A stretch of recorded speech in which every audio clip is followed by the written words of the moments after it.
My name is Melissa Walker, and I'm 23 years old.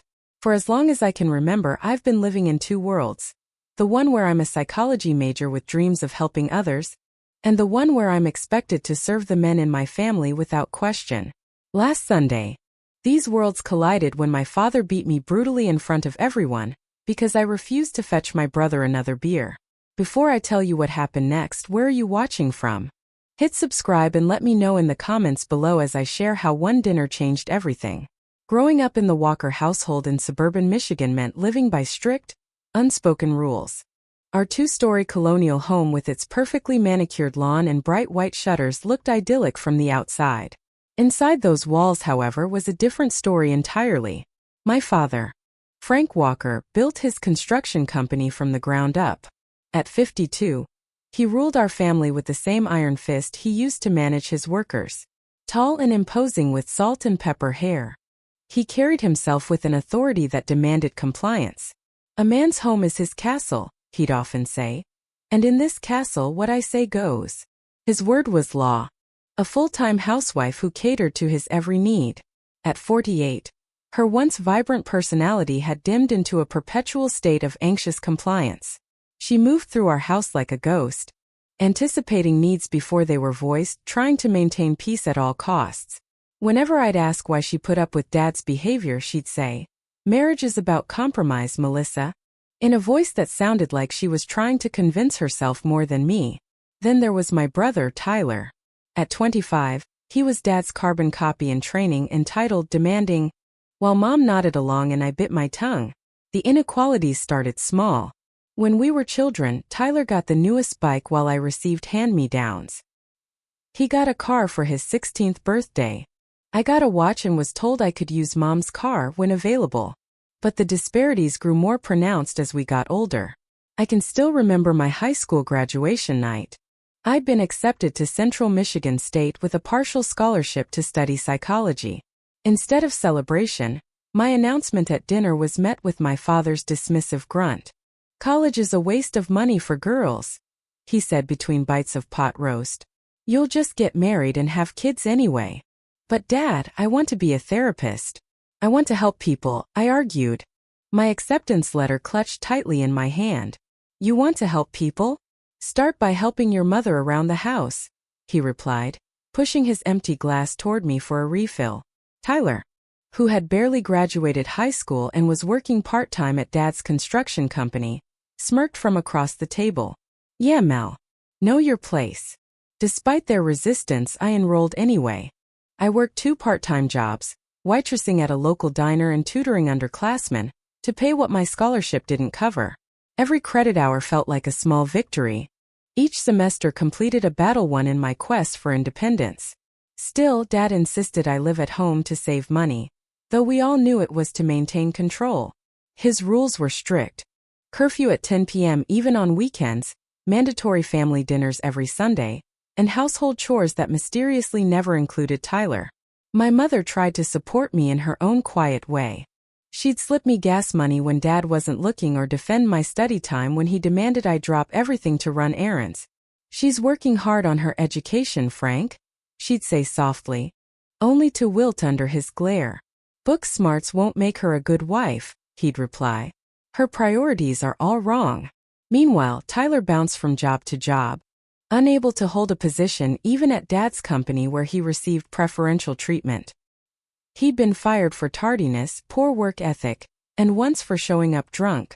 Yet somehow, these failures were never his fault. Dad always found someone else to blame. Lazy coworkers, jealous supervisors, or that generation that didn't understand hard work. Women today don't know how to take care of a man. Dad would nod in solemn agreement while Mom silently served dessert. As I progressed through college, maintaining a 3.8 GPA while working 2 jobs, the tension at home grew. Every accomplishment of mine seemed to highlight Tyler's shortcomings, and rather than addressing his behavior, my parents, especially my father, doubled down on keeping me in my place. The summer before my senior year, I landed an internship at a respected counseling center in town. Meanwhile, "Who's going to help your mother with the summer gardening and canning?" "I've arranged my schedule so I can still help on weekends," I explained. "That's not enough," Dad insisted. Tyler works hard all week. He needs his weekends to relax. Tyler. That summer established a new, even more strained dynamic. I'd leave early for my internship, work my evening shift at the diner, and return home to cold stares and passive-aggressive comments about abandoning family responsibilities. Tyler, meanwhile, landed and lost another job, this time at a local warehouse where he'd shown up late one too many times. By the time fall semester started, I was counting down the days until graduation, just 2 semesters away from the freedom I'd been working toward for years. I'd started secretly applying to graduate programs in psychology, all at universities far from Michigan. I'd also been saving every possible dollar from my jobs, building what I privately called my escape fund. The Sunday dinners, once merely uncomfortable and cleaned up, any attempt I made to join the important conversations was met with dismissive comments or outright silencing. Women don't understand the complexity of these issues, Dad would say, or let the men talk, Melissa. Tyler would smirk, enjoying his unearned position of authority simply because he was born male. As graduation loomed closer, I could sense my father's growing unease. My imminent degree threatened the family power structure he'd carefully maintained. During one Sunday dinner, as I mentioned a possible job opportunity at a mental health clinic in Chicago, he slammed his fist on the table. "Enough of this nonsense," he growled. "No daughter of mine is moving to Chicago to live alone. It's not safe, it's not proper, and I won't allow it." At 23 years old, being told what I was allowed to do ignited something in me. I straightened my shoulders and said, "Dad, I appreciate your concern, but this is my career. I need to go where the opportunities are." The look he gave me sent chills down my spine. It wasn't just anger. It was the recognition that his control was slipping. That night, I doubled the money transferred to my secret savings account. The week before the incident that would change everything, Tyler lost yet another job. This time, these young business owners don't understand loyalty anymore. "Don't worry, son. I'll make some calls tomorrow." I sat silently, passing dishes and refilling water glasses, trying to stay invisible while seething inside. Tyler had been given every advantage, every second chance, while I had fought for every opportunity. The injustice of it burned, but I reminded myself, just a few more months and I'd be free. Little did I know, everything would come to a head the following Sunday, a day that would finally force me to choose between family loyalty and my own survival.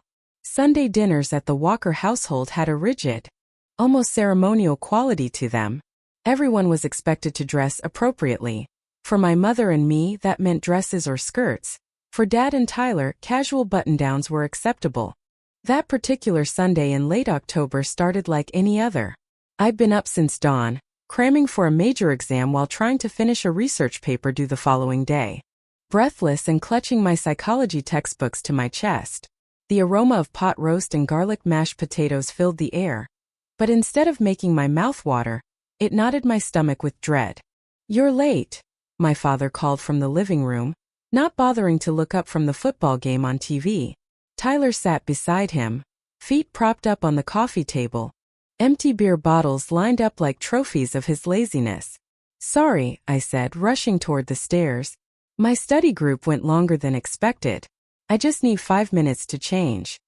"Your mother has been cooking all day," Dad replied, his voice carrying that warning tone I knew too well. "The least you could do is be on time to enjoy it." I bit back the urge to point out that neither he nor Tyler had lifted a finger to help with dinner preparations. Instead, I quickly changed into a blue dress and hurried back downstairs. She gave me a grateful smile. "Could you please set the table? I'm running behind." I quickly arranged the plates, silverware, and glasses while Mom put the finishing touches on dinner. Through the kitchen doorway, I could see Dad and Tyler still watching TV, completely oblivious to our efforts. "Dinner's ready," Mom finally called, her voice adopting that artificially cheerful tone she used when trying to keep Dad in a good mood. The men took their time making their way to the dining room, settling into their seats as if arriving at a restaurant. Mom and I brought out the food, the heavy roasting pan, bowls of vegetables, basket of rolls, and gravy boat, making multiple trips while they waited to be served. "How was your day, Frank?" Mom asked as she took her seat after everyone else was served. He said without looking up from his plate. I paused, fork midway to my mouth. In the past, I would have silently complied, swallowing my resentment along with my dinner. But something about this particular demand, the entitlement in his voice, the assumption of my servitude after the day I'd had, made something snap inside me. Tyler, the refrigerator is 10 feet away. Tyler looked genuinely confused, as if I'd suddenly started speaking a foreign language. What did you say? I said you can get your own beer. I'm eating my dinner. What's gotten into you? Dad demanded, his voice dangerously low. Your brother asked you to do something. He didn't ask, Dad. He ordered. And I'm not his servant. Tyler snorted. Someone's been filling her head with feminist garbage at that college. It's not garbage to expect basic respect, I replied, my heart pounding but my voice steady. I've been studying all day. I have an exam tomorrow and I'm tired. Why can't Tyler get his own beer? Mom nervously interjected. I'll get it, it's no trouble. She started to rise but Dad held up his hand, stopping her. No, Diana. Sit down. I want to hear why Melissa suddenly thinks she's too good to help her brother. His eyes, cold and challenging, fixed on me. Well, I took a deep breath. I don't think I'm too good to help. I help all the time. I'm just tired of being expected to wait on Tyler hand and foot while he does nothing around here. Tyler's face flushed with anger. I work hard. When? I interrupted. When was the last time you kept a job for more than a month? When was the last time you washed a dish or did your own laundry? Mom and I do everything while you and Dad sit around expecting to be served. Dad's face had turned an alarming shade of red. That's enough, he bellowed. The words tumbled out before I could stop them. I paid for college myself. I work 2 jobs. I still help around the house more than Tyler ever has. All I'm asking for is some basic respect and equality in this family. The silence that followed felt like the calm before a hurricane. When Dad finally spoke, his voice was eerily controlled. We'll discuss this further after dinner. In the living room. Family meeting. Those 2 words, family meeting, sent a chill through me. In our household, a family meeting was code for Dad lecturing everyone until we submitted to his view. But there was no turning back now. The rest of dinner passed in tense silence. Tyler eventually got his own beer, making a show of sighing dramatically as he did so. Mom kept her eyes fixed on her plate, pushing food around but barely eating. Dad stared at me throughout the meal with barely contained fury. It's not worth making him this angry. Mom, I'm tired of living like this. I whispered back. Aren't you? She glanced toward the living room nervously. It's just how things are. Some battles aren't worth fighting. But as I loaded the dishwasher, I couldn't help thinking that maybe some battles were exactly what this family needed. The living room had always been my father's domain. His leather recliner positioned as a throne, the remote control his scepter. That evening, as we filed in for the family meeting, the room felt smaller, more oppressive than ever. Dad sat in his chair while Mom perched nervously on the edge of the sofa. Tyler sprawled across the other end, an annoying smirk playing on his lips. I chose to stand leaning against the bookshelf, partly to maintain some physical distance from my father, partly because standing made me feel less vulnerable. So, Dad began, his voice deceptively calm. It seems your mother and I have failed in teaching you proper respect, Melissa. This isn't about respect, Dad, I replied, struggling to keep my voice steady. It's about fairness. Tyler and I are both adults, but we're treated completely differently in this house. Because you are different, he snapped. Men and women have different roles. That's how the world works, how it's always worked until this generation decided to mess with natural order. There's nothing natural about treating your daughter like a servant, I countered. Tyler snorted. Drama queen. All I asked for was a beer. I turned to him. It's not about the beer, Tyler. It's about the fact that you've never once been expected to do anything for yourself in this house. When was the last time Dad asked you to serve him dinner? Or do the laundry? Or clean the bathroom? That's women's work, Tyler said with a dismissive wave. See? I gestured toward him while looking at Dad. That's what you've taught him. And it's wrong. Dad leaned forward, his forearms resting on his knees, hands clasped together so tightly his knuckles whitened. What exactly has this education been teaching you, Melissa? To disrespect your family? To abandon traditional values? It's taught me to think critically, I said. To question why half the population should serve the other half simply because of gender. To recognize that what happens in this house isn't normal or healthy. Not normal. Dad's voice rose. What's not normal is a daughter who thinks she knows better than her father. A daughter who brings shame to this family with her disrespect. Mom interjected timidly. Frank, maybe we could all just calm down. Stay out of this, Diana. He barked without looking at her. Mom shrank back into the sofa, instantly silenced. That right there, I said, pointing to the interaction. That's what I'm talking about. You silence Mom just like you try to silence me. And then you'll go to your room and think about your attitude. I felt a hysterical laugh bubble up inside me. Apologize and go to my room? Dad, I'm 23 years old, not 12. I'm not apologizing for expecting to be treated with basic human dignity. Tyler chimed in. Just say sorry, Mel. Stop making everything such a big deal. I looked at him incredulously. You really don't get it, do you? None of you do.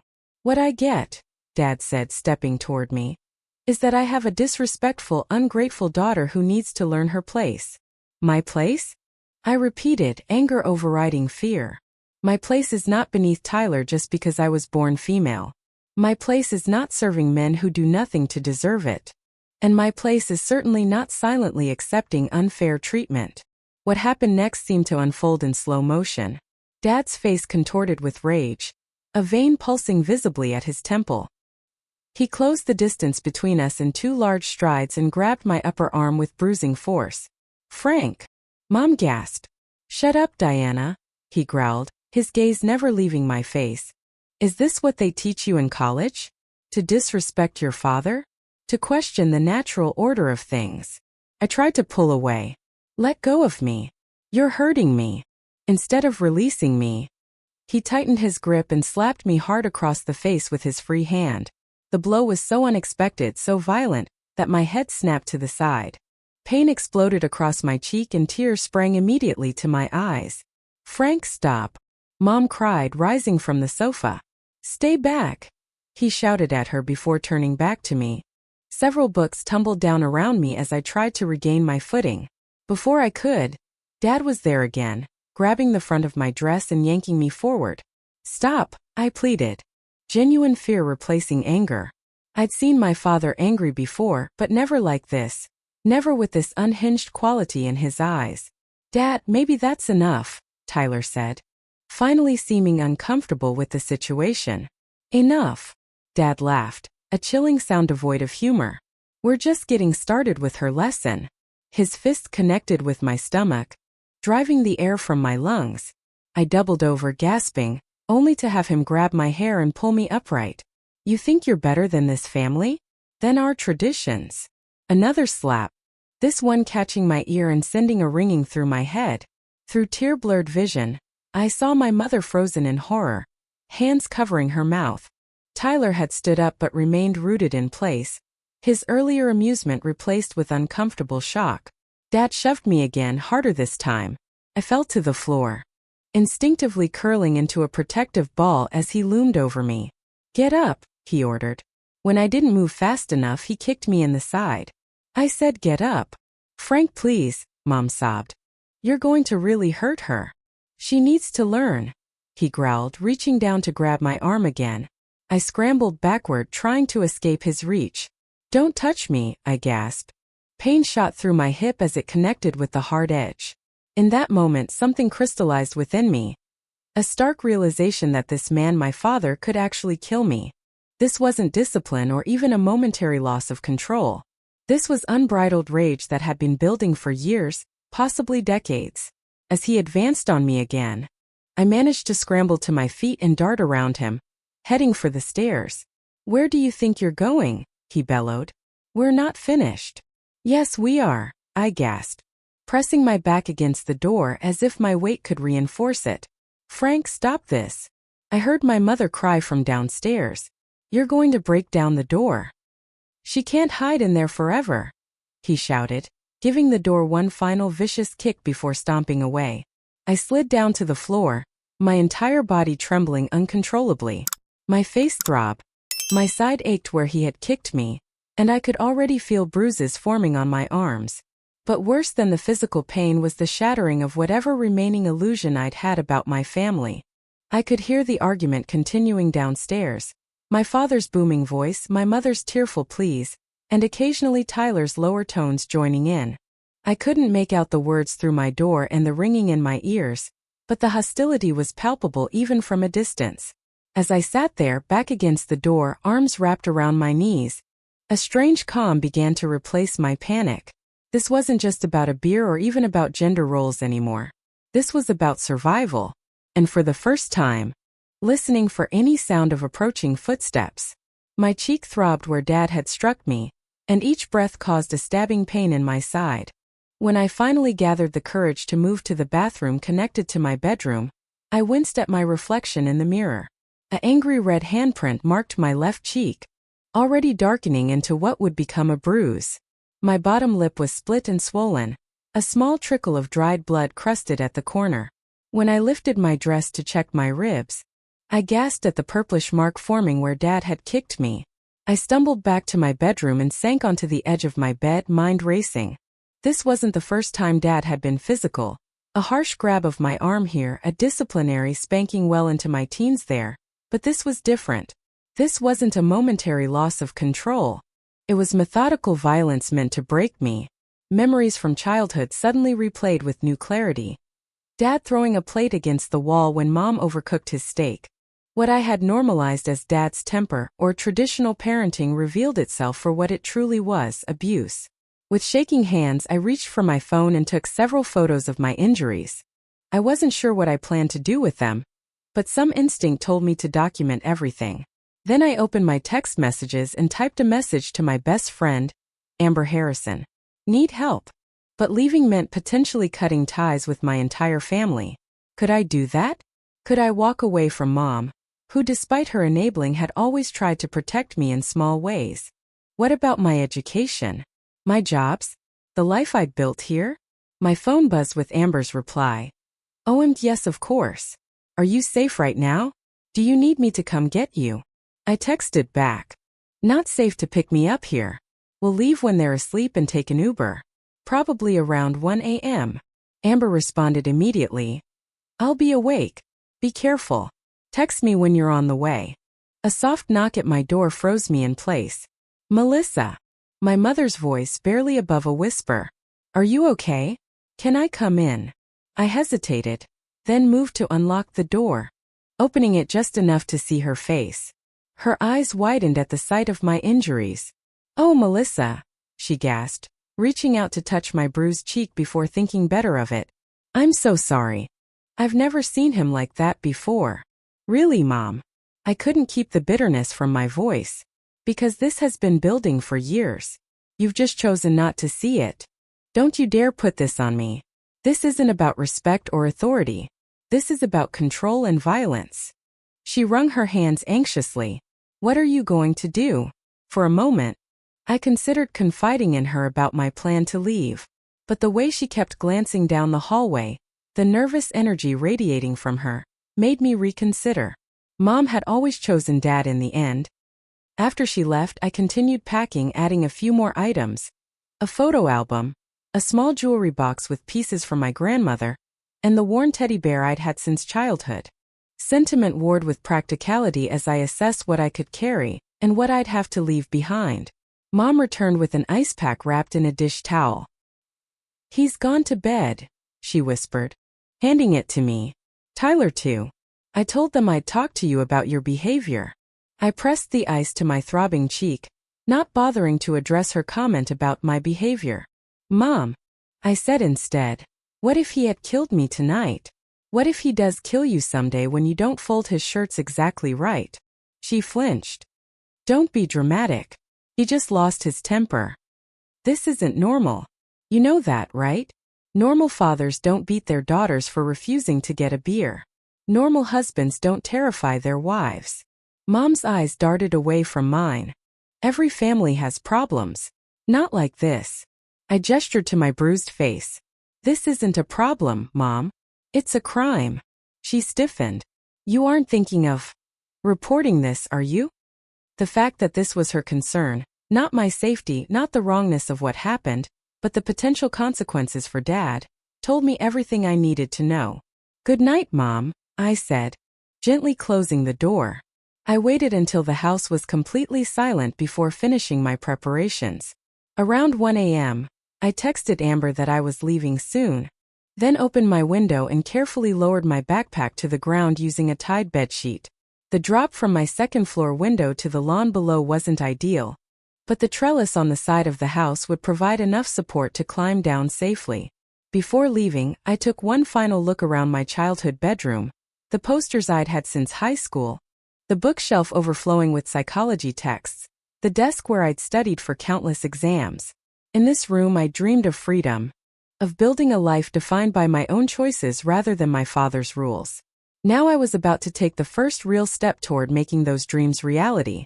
With my phone clutched in one hand, I carefully climbed out the window and down the trellis, wincing as my bruised ribs protested each movement. Once on solid ground, when she opened it and saw my face in the harsh hallway light, she gasped and pulled me into a gentle hug. "Oh my God, Melissa," she whispered, tears in her eyes. "What did he do to you?" The kindness in her voice broke something inside me. After hours of shock and strategic planning, the emotional reality of what had happened finally hit me full force. I collapsed into her arms, sobbing so hard I could barely breathe. "You're safe now," she murmured, guiding me inside. "You're safe." For the first time that night, I believed it might be true. The next morning, after a fitful few hours of sleep on Amber's couch, reality set in. My phone showed 12 missed calls and 23 text messages.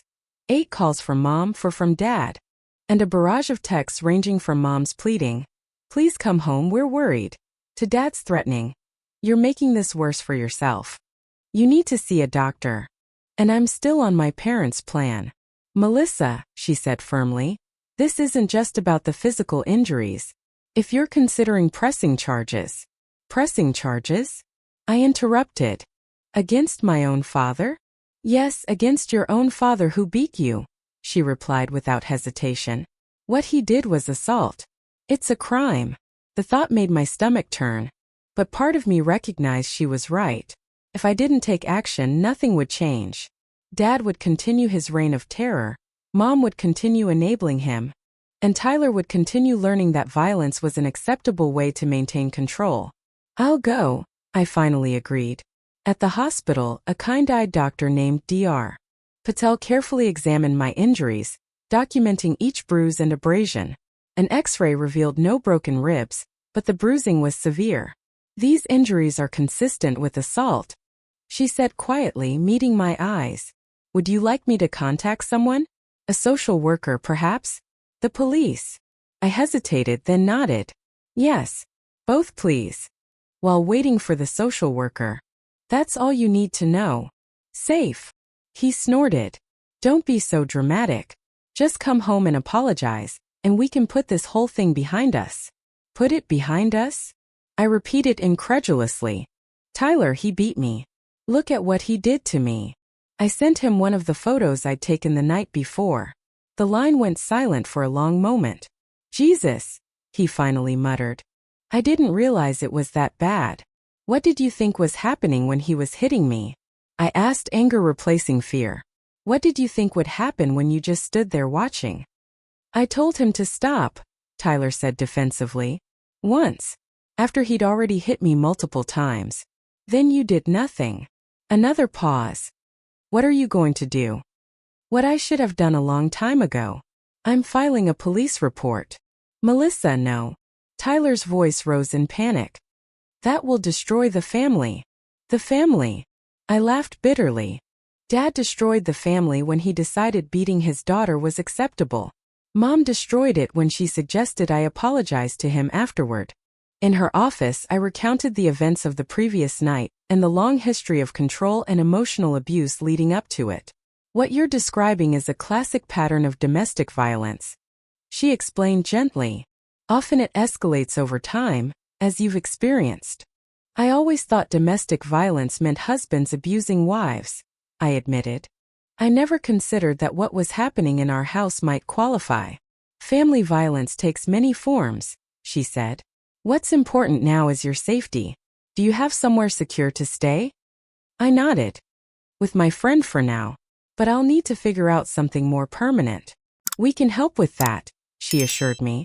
There are resources available: emergency housing, counseling, legal advocacy. And speaking of legal matters, Officer Reynolds is here if you're ready to make a formal statement. And explained the process of filing for a restraining order. Given the nature and severity of the assault, we have grounds to arrest your father, she explained. Do you want to press charges? Not pressing charges meant he faced no real consequences for his actions. I need to think about it, I finally said. Officer Reynolds nodded understandingly. That's completely fine. In the meantime, let's get that restraining order in place. It will legally prevent him from contacting you or coming near you.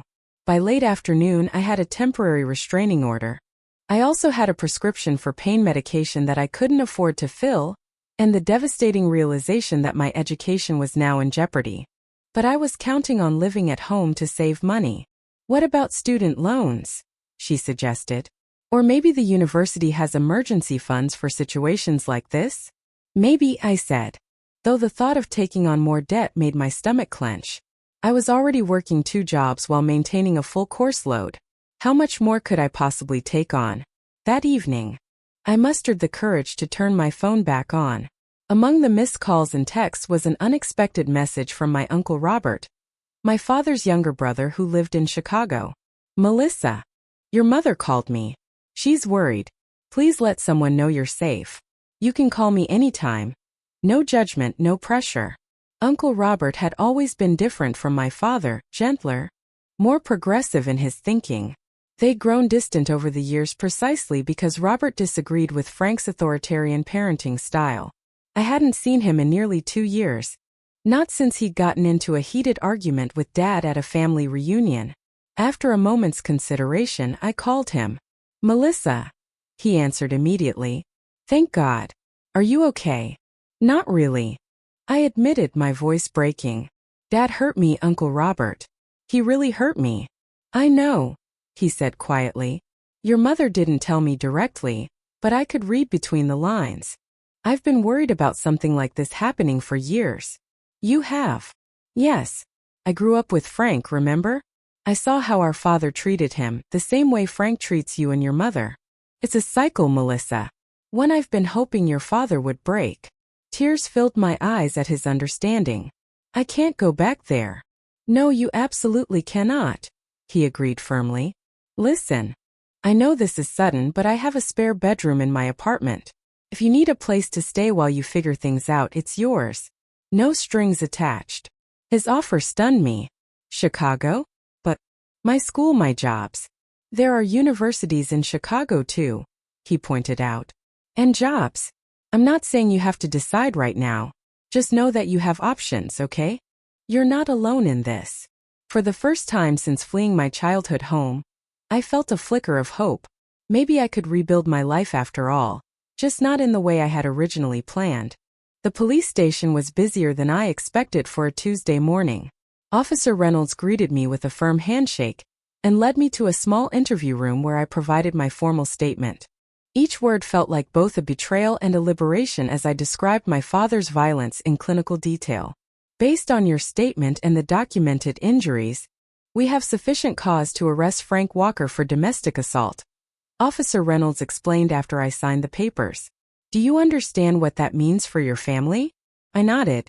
To potentially testify against him in court? To weather the family fallout that would inevitably follow? Yes, I said finally. I'm prepared. As I left the station, my phone buzzed with a text from my mother. Your father knows you stayed at Amber's. He's coming there after work. Please just talk to him. Panic surged through me. I immediately called Amber. I'm so sorry to drag you into this. It's not your fault, she assured me. I'll stay on campus until evening. But Melissa, you need to tell the police. This violates the restraining order, right? She was right. I called Officer Reynolds. who promised to have officers ready to intercept my father if he showed up at Amber's apartment. The realization that police were now involved in monitoring my father's movements made everything suddenly terrifyingly real. Later that day, I met with Dr. Stephanie Grant, a university counselor who specialized in trauma and family violence. Her office was a soothing space with soft lighting and comfortable chairs, a stark contrast to the institutional feel of the police station. "Your university record shows you're an excellent student," she noted, reviewing my file. "Psychology major, 3.8 GPA, on track to graduate this spring. That's impressive under any circumstances, but especially given what you've been dealing with at home." "Education was my way out," I explained. "But now I'm worried about finishing the semester, let alone graduating. I can't go home, I can barely afford my current jobs with my class schedule, and I definitely can't afford an apartment on my own." Dr. Grant nodded sympathetically. "The university has emergency housing available for students in crisis situations. It's not a long-term solution, but it could give you breathing room to figure out next steps." "Really? I didn't know that was an option." "Many students don't," she acknowledged. "We also have emergency financial aid grants for situations exactly like yours. Let me help you apply for both."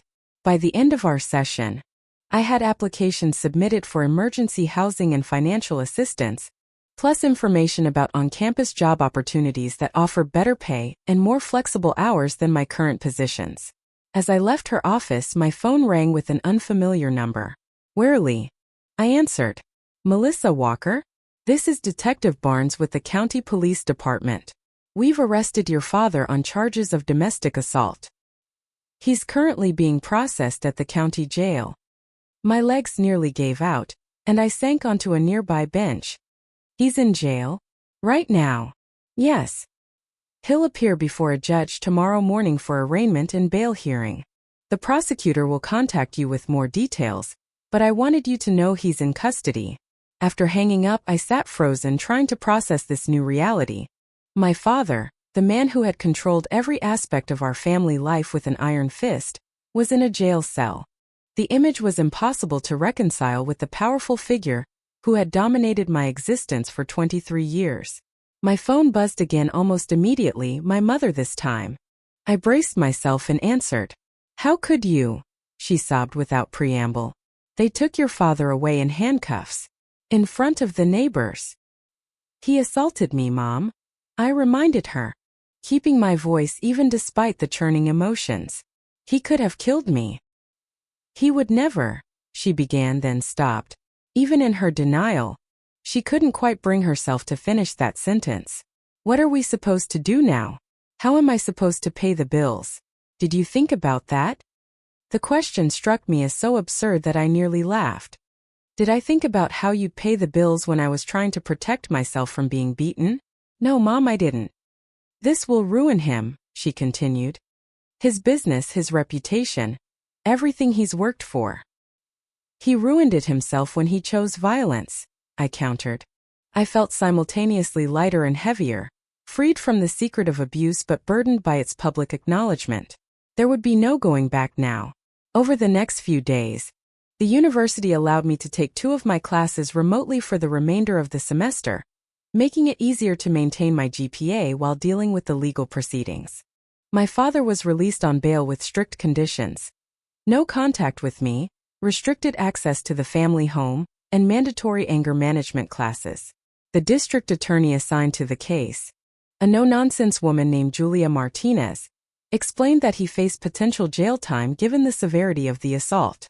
"Most first-time offenders get probation," she told me honestly.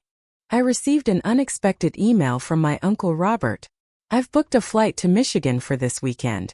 I'd like to see you if you're comfortable with that. I've also been in touch with your mother." We arranged to meet at a coffee shop near campus, neutral territory where I felt safe. When I arrived, I was surprised to find not only Uncle Robert waiting, but also my mother.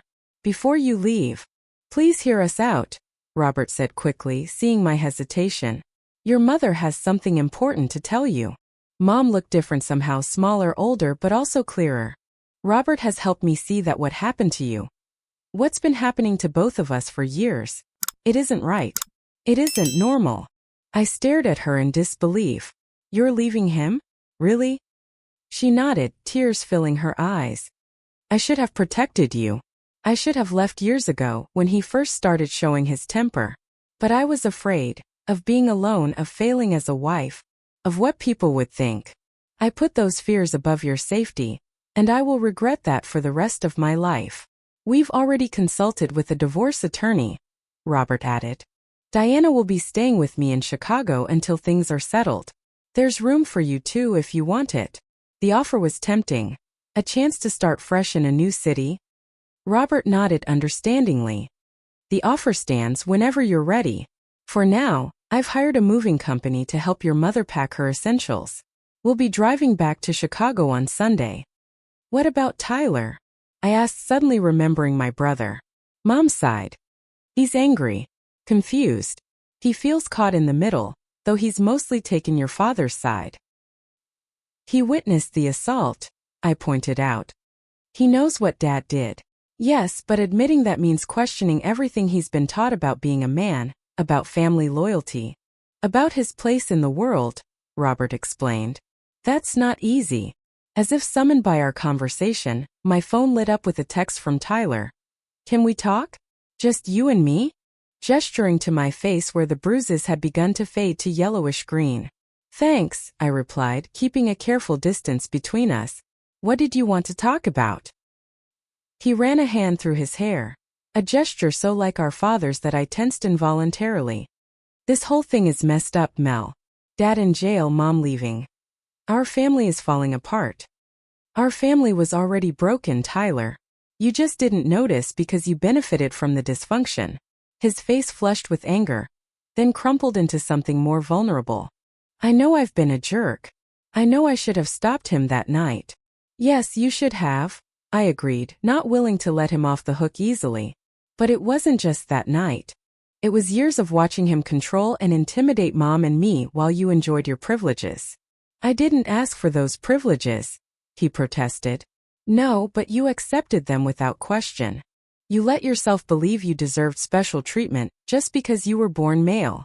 Tyler was quiet for a long moment. I don't know how to fix this.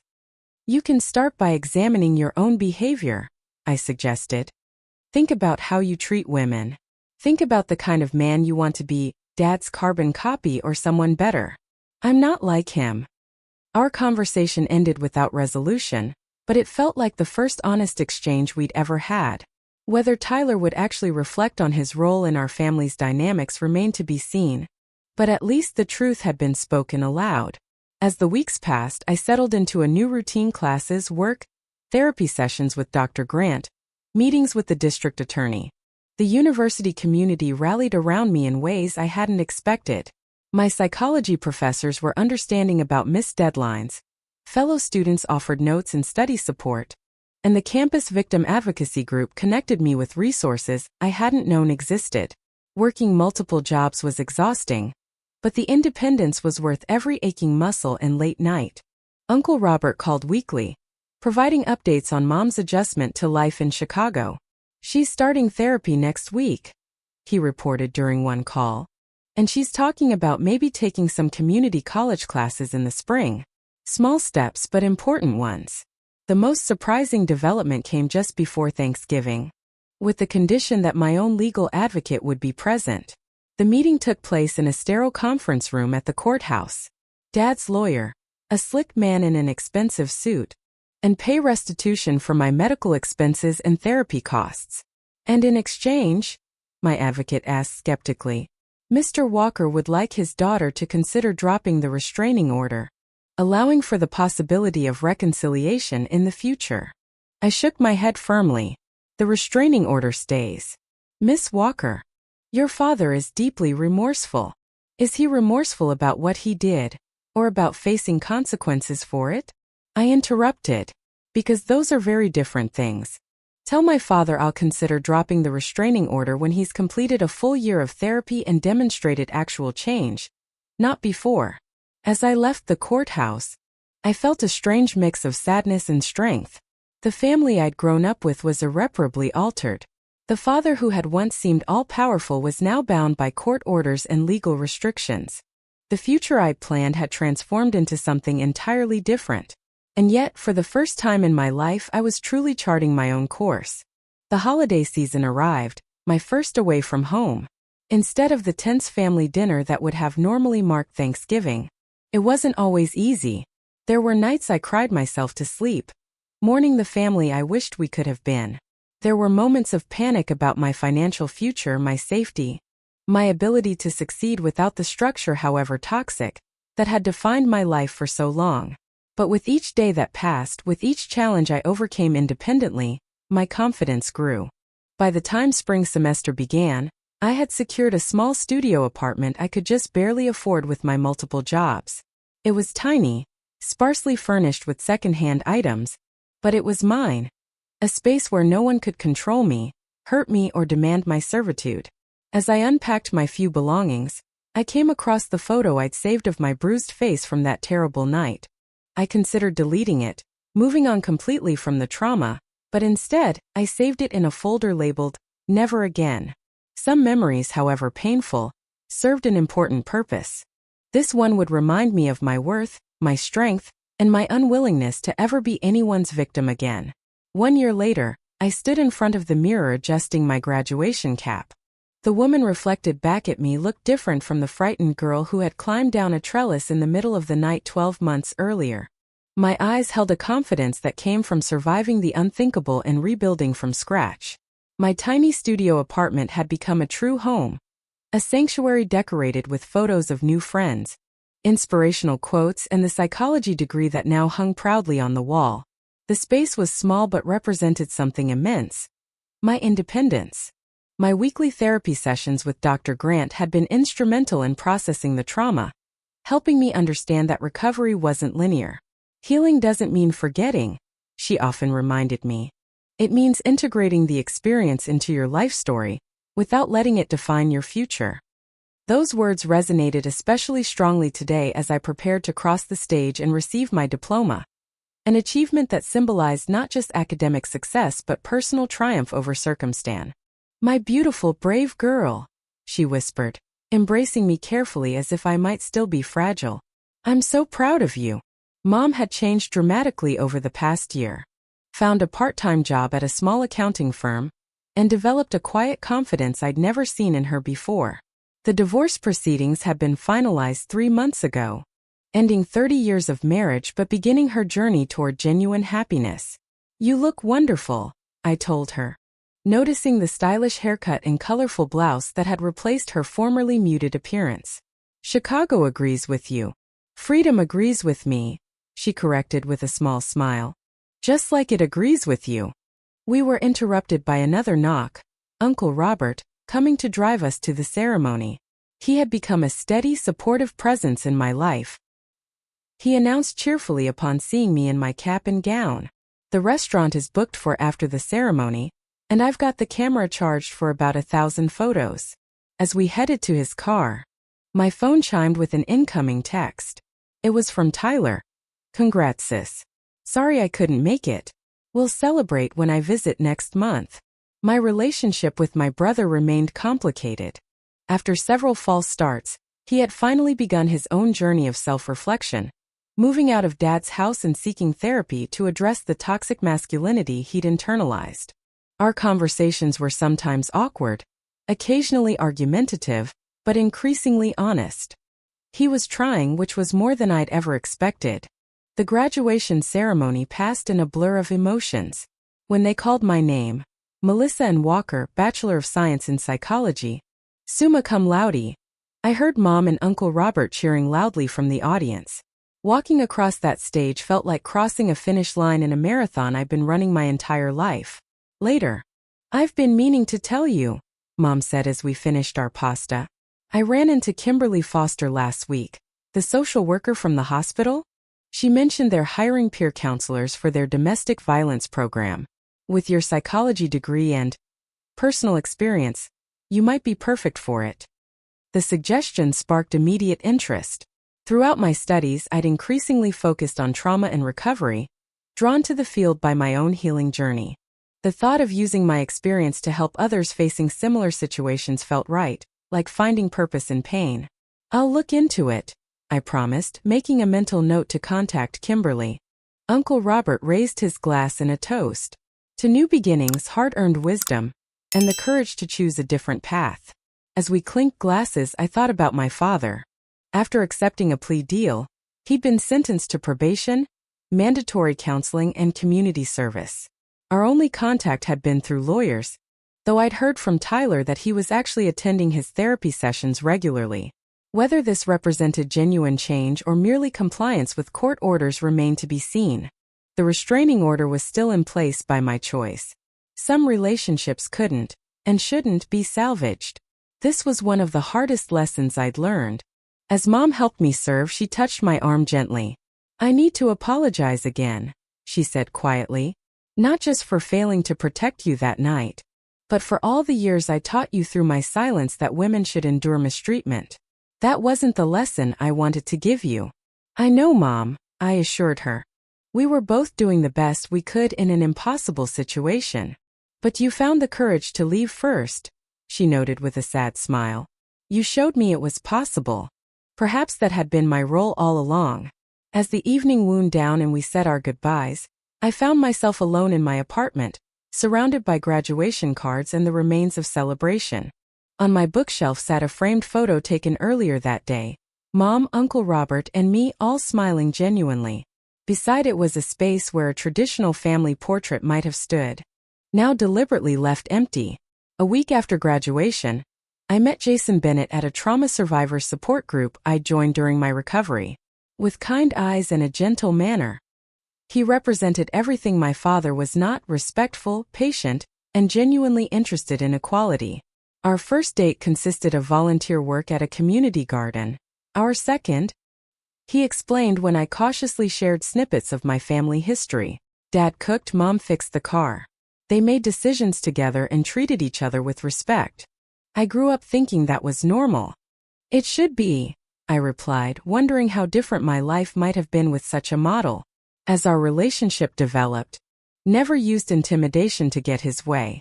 These behaviors, which should have been basic human decency, felt revolutionary after my upbringing. 3 months after graduation, I received the job offer from the hospital's domestic violence program. The position combined my psychology background with peer support, allowing me to work with women transitioning from abusive situations to independence. Each client reminded me of different aspects of my journey, some still in denial about the severity of their situation, others angry at the systems that had failed them, many fearful of an uncertain future. "You're making a difference," my supervisor assured me after a particularly challenging day, "just by showing them that survival and thriving are possible." It was during this period that I received an unexpected letter from my father.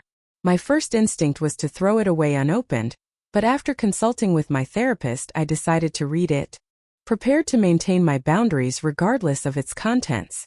The letter was brief, written in the formal, stiff language that characterized my father's communication. "Melissa, my therapist has encouraged me to make amends as part of my recovery program. I am writing to acknowledge the harm I caused you throughout your life, culminating in the inexcusable violence of last year. There is no justification for my behavior. The anger management and therapy programs have helped me recognize patterns I learned from my own father and perpetuated in our home. I understand now that my control and violence were about my insecurities, not your behavior. I respect your decision to maintain distance between us, and will continue to honor the restraining order. If you ever wish to have contact in the future, I am committed to proving through consistent actions that I have changed. Regardless of your decision, Frank Walker." The letter left me with complicated emotions. A cautious appreciation for his acknowledgement without the pressure of immediate reconciliation. I filed it away, neither accepting nor rejecting the possibility of future contact. Some decisions didn't need to be made right away. 6 months after graduation, we held what I jokingly called a family meeting, though this gathering bore no resemblance to the tension-filled confrontations of my childhood. Mom flew in from Chicago, Tyler drove up from his new apartment near Detroit, and Uncle Robert joined us at a neutral location, a private room at a local restaurant, along with my therapist who had agreed to facilitate. I thought it was important for us to talk about how we move forward as a family, I explained once everyone was settled. Whatever that looks like now. The conversation that followed was unlike any we'd ever had. Honest, sometimes painful, but without the undercurrent of fear that had previously defined our interactions. Mom spoke about her shame and regret at enabling Dad's behavior. Tyler acknowledged his privileged position in the family hierarchy and his struggle to unlearn toxic patterns. I shared both my boundaries and my hope that our family could evolve into something healthier, even if it looked nothing like what we'd once been. We can't change the past, Grant reminded us toward the end of the session, but we can choose to relate to each other differently moving forward. I never thanked you, he said awkwardly. For what? For refusing to get that beer, he replied with unexpected insight. If you hadn't stood up that night, nothing would have changed. I'd still be that entitled jerk, Mom would still be miserable, and Dad would never have gotten help. His words struck me deeply. What had seemed like a small act of defiance, refusing to serve my brother, had catalyzed a complete transformation of our family system. Sometimes the most powerful acts were simply saying no to what had always been expected. A few days later, I sat on the small balcony of my apartment, journal open on my lap, reflecting on the past year's journey. The lessons I'd learned felt too important to keep to myself. Your worth is not determined by your service to others. Setting boundaries isn't selfish. It's necessary for healthy relationships.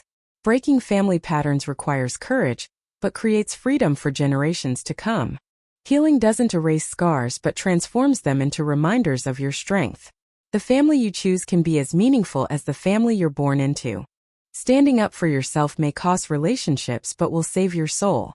The future stretched before me, no longer constrained by my father's expectations or my own fears.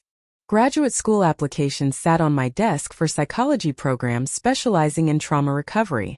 Jason and I were planning a weekend trip to Chicago to visit Mom and Uncle Robert. My work at the hospital continued to give purpose to my pain. Life wasn't perfect. I still had nightmares sometimes. Certain sounds, a door slamming, a man raising his voice, could trigger panic responses. Financial struggles remained a constant concern. But these challenges no longer defined me. I had refused to fetch a beer, and in doing so, had reclaimed my dignity, my safety, and my future. Sometimes the smallest acts of resistance create the biggest waves of change. What about you? Your story might be exactly what someone else needs to hear today to find their own courage. Thank you for watching, and please don't forget to like, subscribe, and share this video if it resonated with you. Remember that you deserve respect, safety, and love. And sometimes the most powerful thing you can do is simply say no to anything less.